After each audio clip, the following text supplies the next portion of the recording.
Bonjour et bienvenue dans ce Techno-Goûter. J'espère que vous n'avez pas été trop nombreux à mordre à l'hameçon d'Amélie qui vous proposait de télécharger un microbit. C'est évidemment impossible car un microbit est fait de composants électroniques.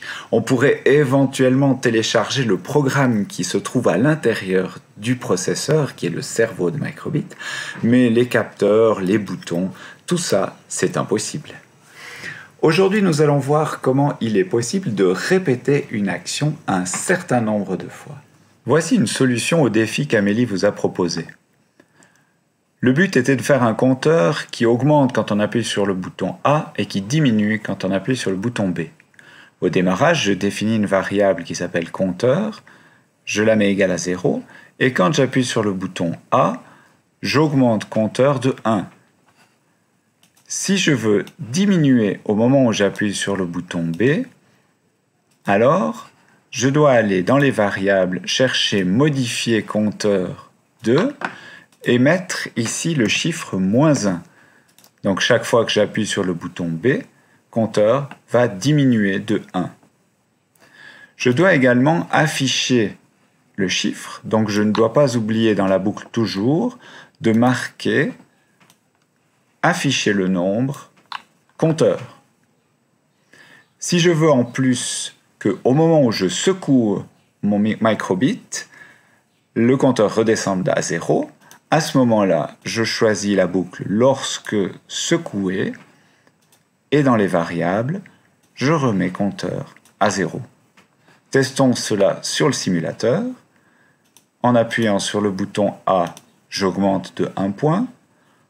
En appuyant sur le bouton B, je descends, et lorsque je secoue, je reviens à 0. Dans ce programme, nous avons utilisé la boucle « toujours » pour répéter un nombre indéfini de fois la même action. Mais il est possible aussi de choisir, par exemple, d'effectuer que 4 fois la même action. 1, 2, 3, 4, et on s'arrête. Voici comment. Par exemple, si l'on veut que quand j'appuie sur le bouton A, on répète 4 fois la même note, je dois aller dans la section boucle et je vais prendre répéter 4 fois la note de musique que je choisis.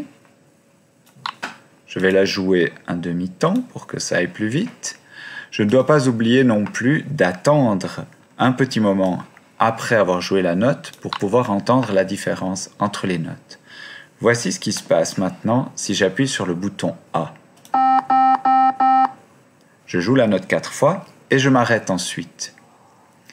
Ce qui est intéressant avec les boucles, c'est que ce chiffre 4 ici, je peux le changer. Je pourrais par exemple choisir, à la place d'avoir un chiffre fixe, je peux mettre une variable, qui serait par exemple la variable compteur. Si au départ je définis que mon compteur est égal à 4, eh bien si je joue ce programme-là, je vais avoir exactement le même résultat que tout à l'heure. Je définis compteur à 4 et je joue mon son 4 fois. Le défi que je vous propose de réaliser pour demain, c'est de reprendre le programme d'hier, le compteur, et de le modifier un petit peu pour qu'il ressemble à ceci. Quand j'appuie sur le bouton A, le chiffre augmente. Quand j'appuie sur le bouton B, on va jouer un certain nombre de fois la musique selon le nombre affiché sur l'écran. Si j'augmente encore, et si je secoue, on redescend à 0. Je vous souhaite bien du plaisir à la réalisation de ce défi. Portez-vous bien, prenez soin de vous, et à demain!